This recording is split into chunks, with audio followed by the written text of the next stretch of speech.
Hello students, welcome to my channel. In this video, we will discuss about oxo acid of nitrogen. These are very easy. अब हम देखते हैं सबसे ज्यादा हमारे पास फेमिलियर कौन सा ऑक्सो एसिड है। सबसे ज्यादा फेमिलियर है हमारे पास नाइट्रिक एसिड, और नाइट्रिक एसिड के लिए फॉर्मूला क्या रहता है HNO3। अब हम नाइट्रिक एसिड से कंपेयर करके ही बाकी ऑक्सो एसिड के लिए मॉलिक्यूलर फॉर्मूला और नेम देखते हैं। हमारे पास में अगर इस एसिड में से एक ऑक्सीजन को हम रिमूव करवा देते हैं, then we get nitrous acid. और नाइट्रस एसिड के लिए फॉर्मूला क्या बच जाएगा हमारे पास HNO2। नाइट्रस एसिड में से अगर हम एक ऑक्सीजन और रिमूव करवा देते हैं, then we gate hyponitrous acid. और हाइपोनाइट्रस एसिड के लिए अब हमारे पास में फॉर्मूला क्या बचेगा HNO। बट ये डाइमर की फॉर्म में एग्जिस्ट करता है, तो ये डाइमराइज हो जाएगा और यहां से हमें मिलेगा H2N2O2। अब हम देखते हैं, अगर हमने नाइट्रिक एसिड में एक ऑक्सीजन ऐड करवा दी तो हमें क्या मिलेगा, पर नाइट्रिक एसिड। और पर नाइट्रिक एसिड के लिए हमारे पास में मॉलिक्यूलर फॉर्मूला बनेगा HNO4। अब हम चेक करते हैं oxidation state of nitrogen in all. Nitric acid में HNO3 में नाइट्रोजन के लिए ऑक्सीडेशन स्टेट क्या रहेगी, +5। नाइट्रस एसिड के लिए ये वैल्यू हो जाएगी +3। अगर हम हाइपोनाइट्रस एसिड की बात करते हैं तो यहाँ पे ये आएगी +1। एंड लास्टली हम देखते हैं पर नाइट्रिक एसिड में HNO4 में हम नाइट्रोजन की ऑक्सीडेशन स्टेट चेक करते हैं, लेकिन ये हमें चेक करनी है अकॉर्डिंग टू दिस। दो ऑक्सीजन तो नॉर्मल ऑक्सीजन की तरह काउंट होंगी और दो ऑक्सीजन होंगी पर ऑक्सीजन। तो अगर हम इन सब रूल के अकॉर्डिंग निकालते हैं तो नाइट्रोजन की ऑक्सीडेशन स्टेट हमें यहाँ पर भी कितनी मिलेगी, +5। ये हो गई है ऑक्सीडेशन स्टेट ऑफ नाइट्रोजन। और अब हमारा सबसे लास्ट रहेगा structure of all these. Oxo acid of nitrogen में स्ट्रक्चर देखें। सबसे पहले हम ले रहे हैं नाइट्रिक एसिड के लिए, तो नाइट्रिक एसिड के लिए हमारे पास में स्ट्रक्चर बनता है ये। This is Lewis structure of nitric acid. और लुईस स्ट्रक्चर किस तरह से ड्रॉ की जाती है, इसका लिंक नीचे डिस्क्रिप्शन बॉक्स में दिया गया है, you can check it out. Nitrous acid के लिए हम स्ट्रक्चर बनाएंगे, तो नाइट्रस एसिड के लिए स्ट्रक्चर बन जाएगा दिस स्ट्रक्चर। ये है nitrous acid. Hyponitrous acid is dimeric form, तो डाइमेरिक फॉर्म में हमारे पास में प्रेजेंट होगा नाइट्रोजन डबल बॉन्ड नाइट्रोजन। तो ये है हमारे पास में स्ट्रक्चर ऑफ H2N2O2। अब हम ले रहे हैं सबसे लास्ट में पर नाइट्रिक एसिड के लिए स्ट्रक्चर। इसके अंदर हमारे पास में पर ऑक्सीजन प्रेजेंट है, तो पर ऑक्सीजन में हमारे पास में आएंगे दो oxygen, then nitrogen bonded to two more oxygen. तो हमारे पास में यहाँ पे दो ऑक्सीजन नॉर्मल और दो रहेगी पर ऑक्सीजन की फॉर्म में। These are peroxides. तो ये है हमारा स्ट्रक्चर पर नाइट्रिक एसिड के लिए। This is all about oxo acid of nitrogen. I hope ये आपके लिए एक अच्छा ट्रिक रहेगा याद करने के लिए कि ऑक्सो एसिड नाइट्रोजन के क्या होते हैं, how we can calculate oxidation number and their structure. In next video, we will discuss about oxo acid of sulfur. See you in next video.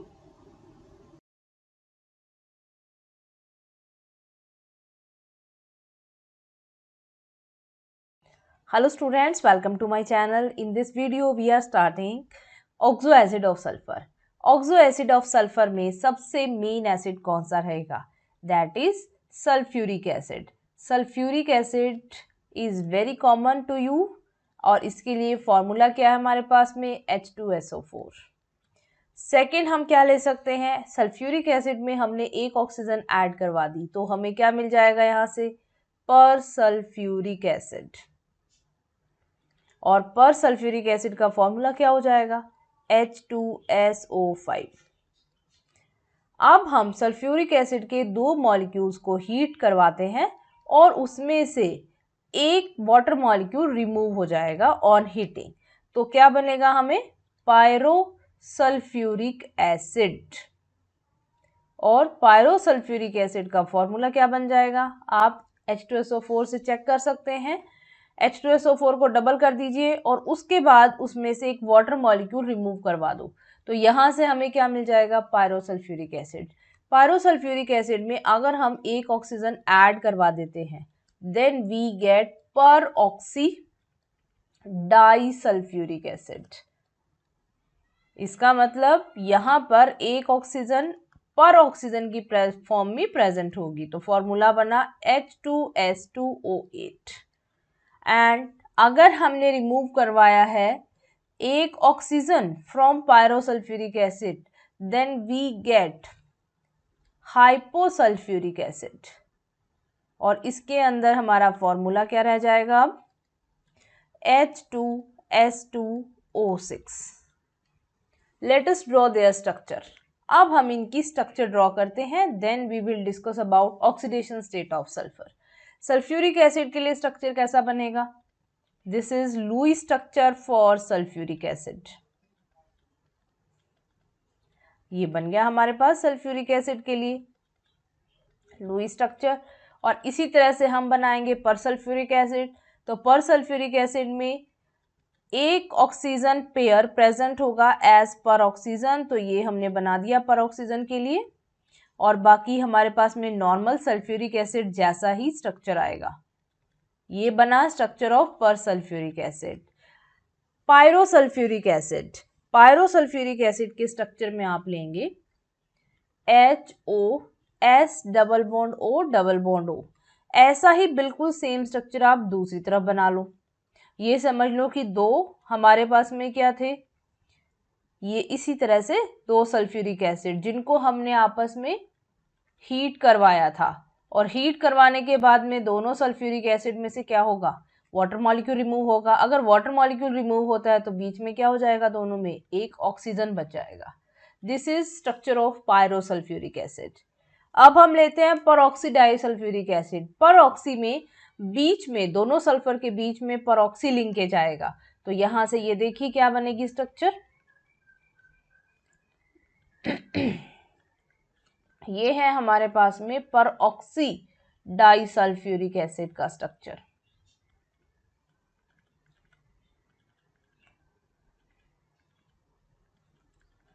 Next हम ड्रॉ कर रहे हैं स्ट्रक्चर फॉर हाइपोसल्फ्यूरिक एसिड। हाइपोसल्फ्यूरिक एसिड के structure में एक oxygen remove करवाना है, तो ये सेंटर वाला ऑक्सीजन रिमूव हो जाएगा, तो बाकी रिमेनिंग स्ट्रक्चर हमारे पास में बचेगी। ये हमारे पास में एक तरह से सारी स्ट्रक्चर्स ड्रॉ हो चुकी हैं। अब हम इनमें ऑक्सीडेशन स्टेट चेक करेंगे। आप इंडिविजुअल एटम के लिए भी ऑक्सीडेशन स्टेट चेक कर सकते हैं, या हम अभी चेक कर लेते हैं कंप्लीट मॉलिक्यूल के लिए। दोनों तरह के आप चेक कर सकते हैं। ऑक्सीडेशन स्टेट ऑफ सल्फर यहाँ पर कितनी बनेगी हमारे पास, oxidation state of sulphur in H2SO4 is +6। पर सल्फ्यूरिक एसिड में भी अगर हम सल्फर के लिए ऑक्सीडेशन स्टेट निकालेंगे तो पर ऑक्सीजन की वजह से यहाँ पर भी वैल्यू कितनी आएगी, +6। अब हम लेते हैं पर ऑक्सी डाइसल्फ्यूरिक एसिड में। पर ऑक्सी डाइसल्फ्यूरिक एसिड में आप इंडिविजुअली चेक कर सकते हैं। देखिए इंडिविजुअली चेक करेंगे तो हमारे पास में कितना आ जाएगा, यहाँ से -1 +2 -2 -1 +2। तो इंडिविजुअल के लिए भी अगर आप चेक करेंगे तब भी +6 आएगा, और अगर हम पूरे मॉलिक्यूल के लिए भी चेक करते हैं तो भी हमारे पास में एवरेज ऑक्सीडेशन नंबर की वैल्यू +6 आती है। अब हम चेक करते हैं पायरोसल्फ्यूरिक एसिड में। यहाँ पर भी हमारे पास में -1 -2 -1 -2, तो हमारे पास में इंडिविजुअल ऑक्सीडेशन स्टेट भी +6 आएगा एंड एवरेज भी +6 ही रहेगा सल्फर के लिए। अगर आप हाइपोसल्फ्यूरिक एसिड में निकालते हैं तो कितना आएगा, दिस इज -2 -1 -2, तो इंडिविजुअल के लिए आएगा +5, और एवरेज निकालेंगे बिकॉज वी हैव 2 सल्फर, तो ये हमारे पास आएगी +5 ऑक्सीडेशन स्टेट। तो इस तरह से हम सभी के लिए ऑक्सीडेशन स्टेट्स भी कैलकुलेट कर सकते हैं।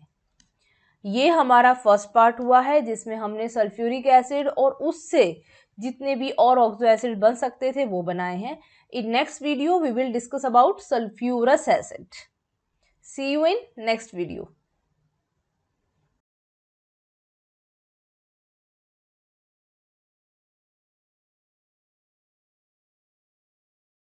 Hello students, welcome to my channel. इस वीडियो में हम oxo acid of sulphur series को आगे बढ़ाते हुए सल्फ्यूरस एसिड और उससे डराइव होने वाले दूसरे ऑक्सो एसिड ऑफ सल्फर के बारे में डिस्कस करेंगे। हमारे पास में सबसे पहले फॉर्मूला बनेगा सल्फ्यूरस एसिड। सल्फ्यूरस एसिड कैसे बनता है? सल्फ्यूरस एसिड बनता है जब आप H2SO4 में से एक ऑक्सीजन निकाल दोगे, तो यहाँ से फॉर्मूला क्या रह जाएगा हमारे पास? H2SO3। अब हम क्या करते हैं, इसमें से एक ऑक्सीजन निकाल देते हैं, तो ये फॉर्मूला बन जाएगा हाइपोसल्फ्यूरस एसिड का। हाइपोसल्फ्यूरस एसिड अनस्टेबल है, इसलिए हम उसके लिए स्ट्रक्चर नहीं लिखते हैं, दिस इज अनस्टेबल, लेकिन हम उसके लिए फॉर्मूला लिख सकते हैं। तो फॉर्मूला क्या बनेगा? एक ऑक्सीजन रिमूव होने के बाद में हमारे पास में रिमेनिंग रह जाएंगे H2SO2। अगर सल्फ्यूरस एसिड के 2 मोल्स को हीट करवाया जाए और जहां से उसमें एक वाटर मॉलिक्यूल रिमूव हो जाए, तो बनता है हमारे पास में पायरोसल्फ्यूरस एसिड। पायरोसल्फ्यूरस एसिड के लिए फॉर्मूला बनेगा हमारे पास H2S2O5। This is formula for pyrosulphurous acid. अब बनाते हैं इनके लिए स्ट्रक्चर्स। सबसे पहले सल्फ्यूरस एसिड के लिए सल्फ्यूरस एसिड का स्ट्रक्चर बनेगा, ये हम कंप्लीट लुईस स्ट्रक्चर ड्रॉ कर रहे हैं। तो यहाँ से हमारे पास में एक सल्फर के पास में लॉन पेयर रह जाता है, एक ऑक्सीजन के साथ में बॉन्डिंग होगी। ये है formula for sulphurous acid. Next हम लिखते हैं फॉर पायरोसल्फ्यूरस एसिड। पायरोसल्फ्यूरस एसिड के लिए 2 स्ट्रक्चर ड्रॉ की जा सकती है। फर्स्ट स्ट्रक्चर जो हमने पायरोसल्फ्यूरिक एसिड ड्रॉ किया था, ऑलमोस्ट वैसी ही होगी। तो इसमें क्या होंगे, 2 सेम मॉलिक्यूल है, लाइक ये आप इस तरह से एक बार सिमिलर स्ट्रक्चर ड्रॉ कर लीजिए और उसके बाद में हम क्या करते हैं, इन दोनों को किससे अटैच करवा देंगे? By oxygen.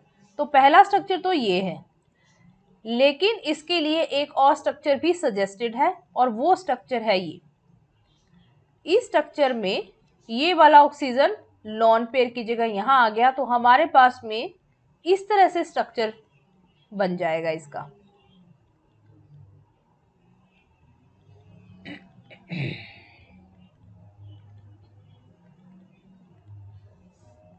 हमारे पास में ये स्ट्रक्चर बनता है पायरोसल्फ्यूरस एसिड का, और ये वाली स्ट्रक्चर ज़्यादा करेक्ट है एंड मोर स्टेबल। किसकी वजह से ज़्यादा स्टेबल होगी? हमारे पास में ऊपर वाली स्ट्रक्चर में ऑक्सीजन के पास में क्या है? सिंगल बॉन्ड, दोनों तरफ सिंगल सिंगल बॉन्ड्स है। यहाँ पे ये देखिए दोनों तरफ सिंगल सिंगल बॉन्ड है, लेकिन यहाँ पर ऑक्सीजन अगर शिफ्ट हुआ है तो इसके पास में डबल बॉन्ड आ गया, तो डबल बॉन्ड की स्टेबिलिटी सिंगल बॉन्ड से ज़्यादा होगी, इसलिए नीचे वाली स्ट्रक्चर ज़्यादा है। And this is very very important example जो कई बार एग्जाम्स में पूछा जा चुका है। अब हम निकालते हैं oxidation state of sulphur in this compound. अब आप यहाँ से बताइए सल्फर के लिए ऑक्सीडेशन स्टेट क्या निकल जाएगा? अगर हम इसी से कैलकुलेट करते हैं तो हमारे पास में वैल्यू कितनी आ जाएगी? -2 -1 -1, तो टोटल इसके लिए वैल्यू कितनी आएगी? यहाँ से +4 ऑक्सीडेशन स्टेट फॉर सल्फर। अब हम देखते हैं oxidation state of sulphur in pyrosulphurous acid. अगर आप नॉर्मली निकालते हो तो ये वाली वैल्यू कितनी निकलेगी? +4। यहाँ पर अगर आप इंडिविजुअल सल्फर की निकालते हैं तो भी ये हमारे पास में कितनी वैल्यू आती है? +4 एवरेज +4 आ जाएगा। लेकिन अगर हम नीचे वाली स्ट्रक्चर में देखते हैं तो दोनों सल्फर के लिए अलग अलग वैल्यू आएगी। इस सल्फर के लिए आती है +3 और इस सल्फर के लिए आएगी +5। लेकिन अगर हम average value for both sulphur एक साथ कैलकुलेट करेंगे तब देयर इज नो चेंज, तो ये वाली वैल्यू हमारे पास में +4 ही रहेगी। तो इस तरह से हमारे पास में आती है structure of sulphurous acid and pyrosulphurous acid, their oxidation state and structure. Next video में हमारे पास में एक और कैटेगरी आएगी ऑक्सो एसिड ऑफ सल्फर के लिए, वो हम डिस्कस करेंगे। If you have any query regarding this you can ask me in comment section. See you in next video.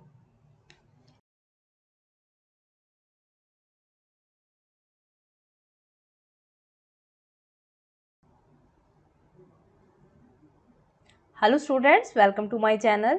आज की इस वीडियो में हम डिस्कस करेंगे third category of oxo acid of sulphur. इसके लिए हमारा पहला एग्जांपल रहेगा थायोसल्फ्यूरिक एसिड। थायोसल्फ्यूरिक एसिड के लिए फॉर्मूला क्या बनेगा? थायोसल्फ्यूरिक एसिड इज H2S2O3। अब हम देखते हैं इसका स्ट्रक्चर कैसे बनेगा। It is just like sulphuric acid, सिर्फ एक ऑक्सीजन किससे रिप्लेस हो जाता है? सल्फर से। यहाँ पर ये हमारे पास में आता है सल्फर, ऑक्सीजन की जगह sulphur. This is called thiosulphuric acid. Thiosulphuric acid में अब हम निकालते हैं ऑक्सीडेशन स्टेट। अगर हम एवरेज ऑक्सीडेशन स्टेट निकालते हैं तो ये हमारे पास आती है +2, बट इसमें सल्फर सराउंडिंग में भी है और सेंटर में भी है, तो इन दोनों के लिए ऑक्सीडेशन स्टेट अलग अलग आएगी। Why? Middle sulphur is in sp3 hybridisation state, और जो सराउंडिंग में है दिस इज sp2 हाइब्रिडाइज्ड। तो sp2 है दैट इज मोर इलेक्ट्रोनेगेटिव, तो ये क्या करेगा, इलेक्ट्रॉन्स को अपनी तरफ विड्रॉ कर लेगा। तो इसके लिए ऑक्सीडेशन स्टेट कितनी काउंट होगी, -2। ऑक्सीजन के लिए -2, यहाँ -1 -1, तो टोटल हमारे पास में sp3 हाइब्रिडाइज सल्फर के लिए ऑक्सीडेशन स्टेट आ जाएगी +6। तो ये हमारे पास में दो ऑक्सीडेशन स्टेट है and average of these two is +2। This is thiosulphuric acid. Next हमारे पास में आती है thionic acid series. Thionic acid में हमारे पास नंबर ऑफ सल्फर एटम कितने भी हो सकते हैं। तो पहले हम देखते हैं इसकी बेसिक स्ट्रक्चर में। ये है इसके लिए बेसिक स्ट्रक्चर। ये समझ लीजिए कि ये हमारा सल्फ्यूरिक एसिड से आया है, ये सल्फ्यूरिक एसिड से आया है, और यहाँ पर हमने इन दोनों सल्फर को S से ही जोड़ा हुआ है, और यहाँ पर सल्फर कितने भी प्रेजेंट हो सकते हैं, N में बी 0 1 2 3 एनी कोई भी वैल्यू हो सकती है। अब हम इसमें निकालते हैं oxidation state. Oxidation state of sulphur कितनी निकलेगी, -2 -1 -2। तो यहाँ से सल्फर के लिए ऑक्सीडेशन स्टेट इंडिविजुअल के लिए +5, इसके लिए भी कितनी वैल्यू आएगी, +5। और एवरेज निकालने के लिए we should know about total number of sulphur present in the compound. अब हम इसके लिए एक एग्जाम्पल कर लेते हैं। एग्जाम्पल हमारे पास में जैसे है टेट्राथायोनिक एसिड। टेट्राथायोनिक एसिड में हमारे पास में टोटल नंबर ऑफ सल्फर कितने हो जाने चाहिए, 4। तो 2 ऑलरेडी हमारे पास में प्रेजेंट है, तो n की वैल्यू यहाँ पे पुट की जाएगी ओनली 2। ये है हमारे पास में स्ट्रक्चर टेट्राथायोनिक एसिड की। अब हमें इंडिविजुअल सल्फर के लिए पता है कितने कितने ऑक्सीडेशन स्टेट में है, और एवरेज आप मुझे कैलकुलेट करके बताएंगे इन कमेंट सेक्शन। ये है टेट्राथायोनिक एसिड। अब हम ले रहे हैं नेक्स्ट हमारे पास में आती है thionous acid series. Thionous acid series की स्ट्रक्चर देखिए। इस स्ट्रक्चर में हम यूज करेंगे, एक तरफ अब आपने ले लिया है लाइक सल्फ्यूरस एसिड, दूसरी तरफ भी हमने सेम ऐसे ही सल्फ्यूरस एसिड की तरह स्ट्रक्चर लेना है, और ये दोनों यूनिट आपस में कैसे जुड़ी हुई होंगी, सल्फर से, sulphur whole n, and n is same 0 1 2 onwards, कितना भी ले सकते हैं। अब हम निकालते हैं इसमें ऑक्सीडेशन स्टेट। ऑक्सीडेशन स्टेट कितनी आएगी सल्फर के लिए, यहाँ पर है -2 और यहाँ पर है +-1, -2 -1। तो सल्फर के लिए इंडिविजुअल ऑक्सीडेशन स्टेट कितनी कितनी है यहाँ पे, +3 एंड एवरेज डिपेंड करेगी n वैल्यू के ऊपर कि आपने कितने सल्फर एटम यूज किए हैं। अब हम इसके लिए भी एक एग्जांपल लेते हैं, दैट इज टेट्राथायोनस एसिड। अगर हमारे पास में टेट्राथायोनस एसिड है तो इसके अंदर भी कितने हो जाएंगे, टोटल सल्फर्स आर 4, और 4 सल्फर के लिए हमारा स्ट्रक्चर किस तरह से बनेगा, बीच में 2 सल्फर प्रेजेंट होंगे, और ये बचा हमारा रिमेनिंग स्ट्रक्चर। अब आप यहां से भी मुझे कैलकुलेट करके बताइए कि ऑक्सीडेशन स्टेट ऑफ सल्फर कितनी आ जाएगी, एवरेज ऑक्सीडेशन स्टेट। अब यहां से आप मुझे बताएंगे कि इस टेट्राथायोनस एसिड में सल्फर के लिए एवरेज ऑक्सीडेशन स्टेट कितना आएगा। आंसर मुझे लिख के भेजिए इन कमेंट सेक्शन। ये थे हमारे सारे ऑक्सो एसिड ऑफ सल्फर, जिनको हमने 3 पार्ट्स में डिस्कस किया है। फर्स्ट था about sulphuric acid and its derivative, second was sulphurous acid and its derivative, and it was our third category जिसमें हमने थाया सल्फर लिंकेज का यूज करना है। तो ये हमारे पास में हो गया all about oxo acid of sulphur. If you have any doubt you can ask me in comment section. In next video we will discuss about oxo acid of phosphorus. See you in next video.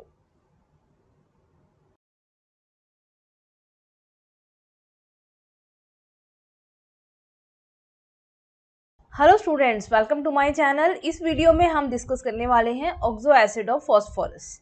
Oxo acid of phosphorus में parent acid है हमारे पास में phosphoric acid. Phosphoric acid के लिए हम दूसरा name दे सकते हैं ऑर्थोफॉस्फोरिक एसिड, और ऑर्थोफॉस्फोरिक एसिड के लिए मॉलिक्यूलर फॉर्मूला बन जाएगा H3PO4।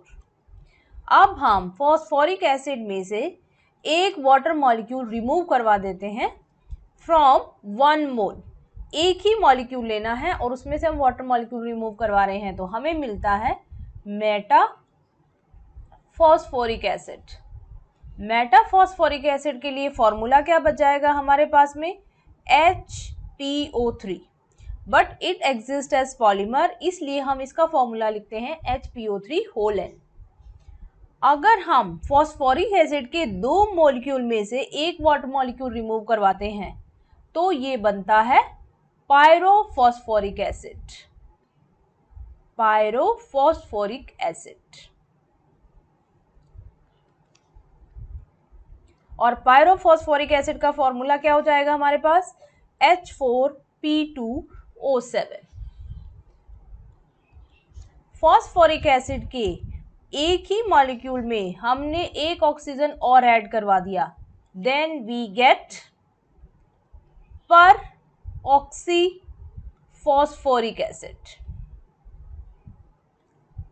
पर ऑक्सी फॉस्फोरिक एसिड या पर फॉस्फोरिक एसिड भी बोल सकते हैं, जिसके लिए फॉर्मूला क्या हो जाएगा हमारे पास H3PO5। ये हो गए हैं name of the acids and their formula. अब हम ड्रॉ करते हैं इनकी स्ट्रक्चर्स। H3PO4 का स्ट्रक्चर कैसा होगा?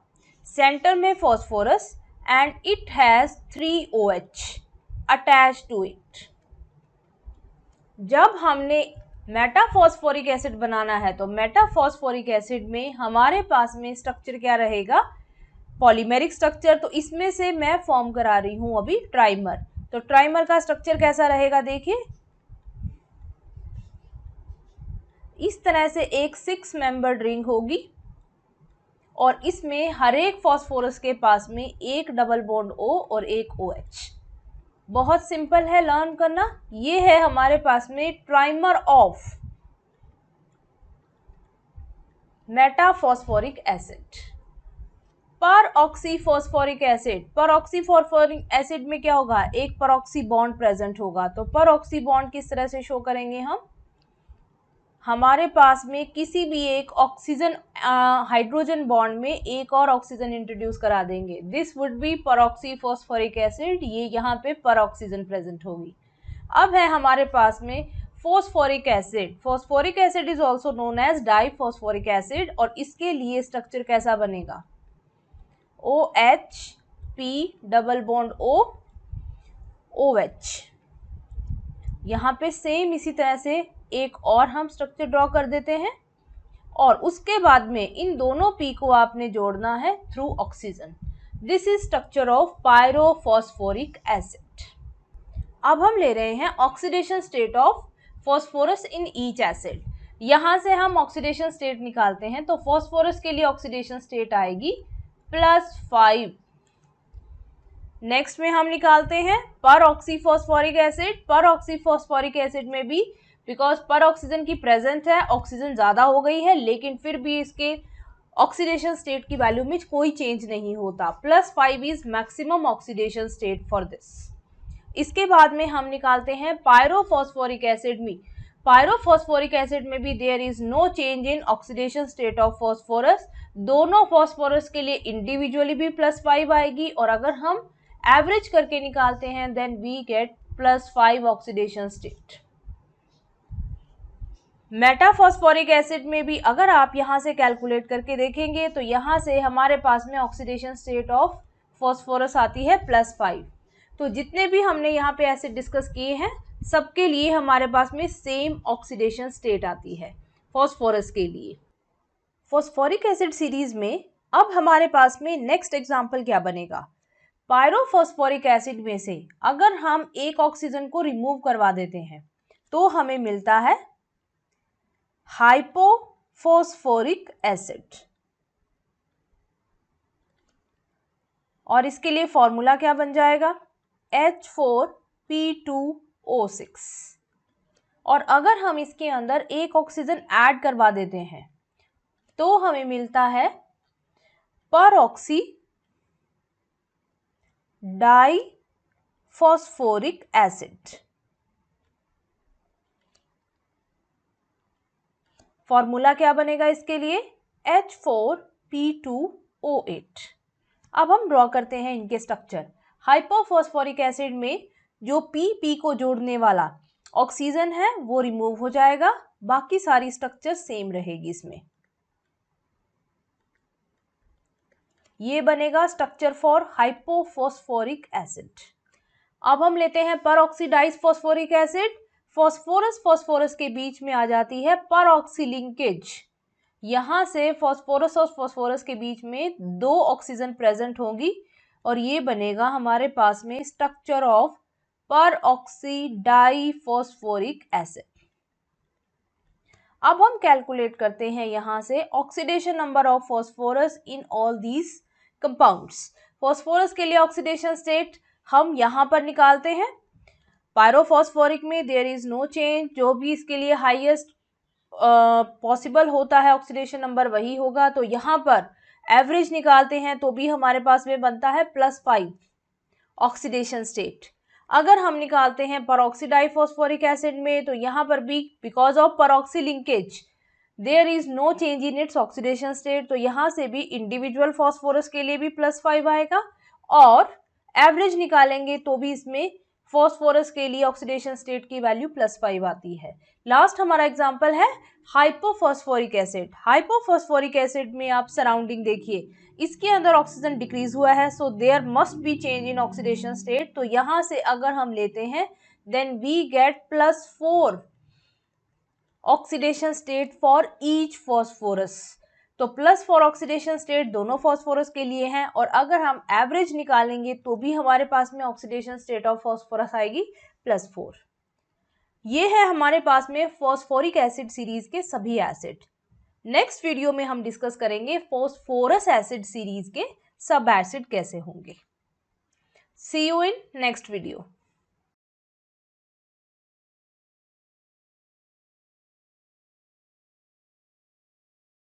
Hello students, welcome to my channel. इस वीडियो में हम डिस्कस करेंगे फॉस्फोरस एसिड सीरीज के जितने भी ऑक्सो एसिड होंगे। Let us start. सबसे पहले हमारा एग्जांपल है फॉस्फोरस एसिड।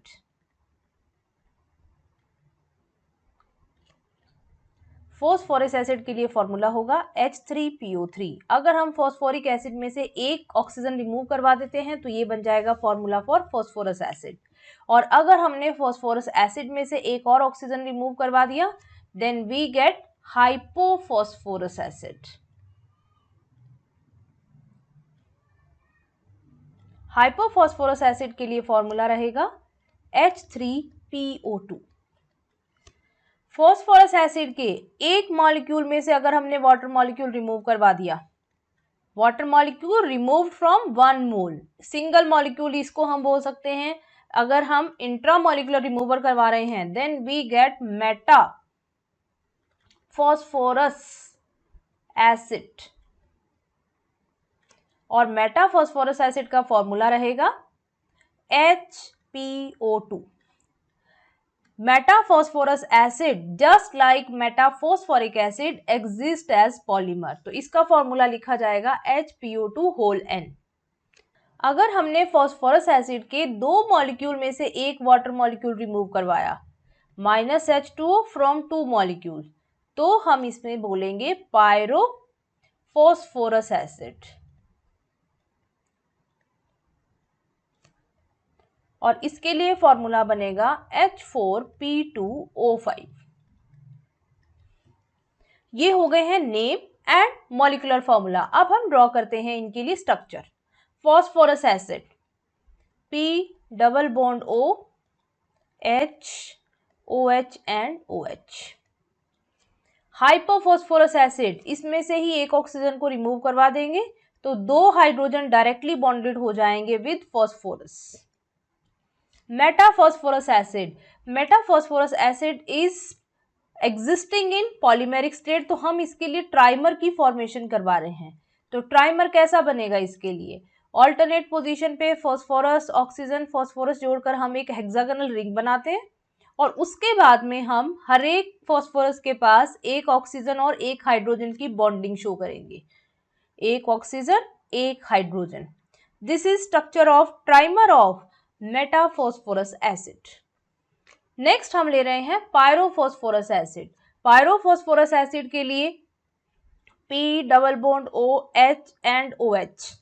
इस स्ट्रक्चर को हम 2 बार रिपीट करेंगे same just like mirror images, और उसके बाद में दोनों के बीच में हमने ऑक्सीजन लिंकेज शो करनी है। This is structure of pyrophosphorous acid. अब हम देखते हैं oxidation state of phosphorus in all. देखते हैं फर्स्ट हमारे पास में है फॉस्फोरस एसिड। बना के देखिए कितना आएगा यहाँ पर ऑक्सीडेशन स्टेट। फॉस्फोरस एसिड में -2 +1 -1 -1, तो यहाँ पे फॉस्फोरस के लिए ऑक्सीडेशन स्टेट कितनी आ जाएगी +3। Hydrogen is bonded to some non metal so it will show +1 oxidation state. -1 यहाँ पर वो शो नहीं कर सकता। चलिए नेक्स्ट हमारे पास में देखिए हाइपोफॉस्फोरस एसिड में चेक करते हैं। -2 -1 +1 +1, तो यहाँ पे फॉस्फोरस के लिए ऑक्सीडेशन स्टेट की वैल्यू कितनी आ जाएगी +1। नेक्स्ट हमारे पास में है मेटाफॉस्फोरस एसिड। मेटाफॉस्फोरस एसिड के लिए हम यहीं से कैलकुलेट कर सकते हैं। मेटाफॉस्फोरस एसिड के लिए हमारे पास में आ जाएगी +3 ऑक्सीडेशन स्टेट। अब हम ले रहे हैं oxidation state of phosphorus in pyrophosphorous acid. यहां से हम चेक करते हैं। देखिए फॉस्फोरस के लिए -2 +1 -1 -1, तो यहां से हमारे पास में टोटल वैल्यू कितनी आ जाएगी +3। तो फॉस्फोरस इंडिविजुअल फॉस्फोरस के लिए भी +3 स्टेट आती है, और अगर हम एवरेज निकालेंगे दैट इज ऑल्सो +3। तो ये है हमारे पास में फॉस्फोरस एसिड सीरीज के सब एसिड, उनके लिए structure, molecular formula and oxidation state. Last video में हमने डिस्कस किया है अबाउट फॉस्फोरिक एसिड सीरीज। आप उसका लिंक नीचे डिस्क्रिप्शन बॉक्स में चेक कर सकते हैं। If you have any query regarding this you can ask me in comment section. See you in next video.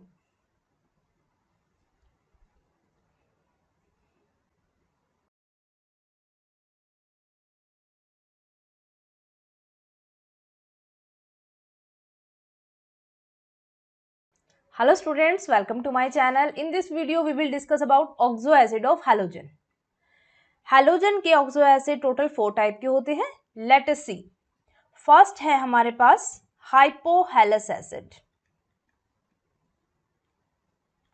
Hypohalous acid के लिए जनरल फॉर्मूला है HOX, where X can be chlorine, bromine और iodine. ये तीनों halogen hypohalous acid बना सकते हैं। Second हमारे पास में रहेंगे हेलस एसिड। हेलस एसिड का फॉर्मूला रहेगा HXO2 और it can be simply written as HOXO। सिर्फ क्लोरीन हेलस एसिड बनाता है, इसके अलावा और कोई भी हैलोजन ये एसिड नहीं बनाएगा। थर्ड हमारे पास में आते हैं हैलिक एसिड। हैलिक एसिड का फॉर्मूला रहेगा HXO3 और it can be written as HOXO2। यहां पर X तीनों हैलोजन हो सकते हैं, क्लोरीन, ब्रोमीन और आयोडीन। फोर्थ एसिड है हमारा परहेलिक एसिड। परहेलिक एसिड के लिए general formula HXO4 or that can be written as HOXO3. Perhalic acid can be formed by chlorine, bromine और iodine. ये तीनों परहैलिक एसिड बना सकते हैं। अब हम देखते हैं इनका स्ट्रक्चर। सबसे पहले हाइपोहेलस एसिड के structure, it is very simple, OH and X, ये बॉन्डिंग होगी इसके अंदर, वेरी सिंपल बॉन्डिंग। बाकी यहाँ पर हेलोजन के पास में तीनों lone pair as it is रहेंगे। हेलस एसिड में HO यहाँ तक ये बॉन्डिंग एज इट इज रहेगी और X के साथ में एक और ऑक्सीजन आकर अटैच हो जाएगा डबल बॉन्ड की फॉर्म में। तो ये है हमारे पास में जिसमें X ने अब अपना एक पेयर यूज कर लिया है। हेलिक एसिड के लिए हम स्ट्रक्चर देखेंगे। यहाँ पर हैलोजन के साथ में OH के अलावा 2 ऑक्सीजन और होंगी डबल बॉन्डेड, और इसके पास में पेयर कितना बचेगा, ओनली 1। एंड लास्ट जब हम परहेलिक की स्ट्रक्चर बनाते हैं तो यहाँ पर हैलोजन अपने सभी लोन पेयर यूज कर चुके होंगे। ये है हमारे पास लास्ट स्ट्रक्चर परहैलिक एसिड।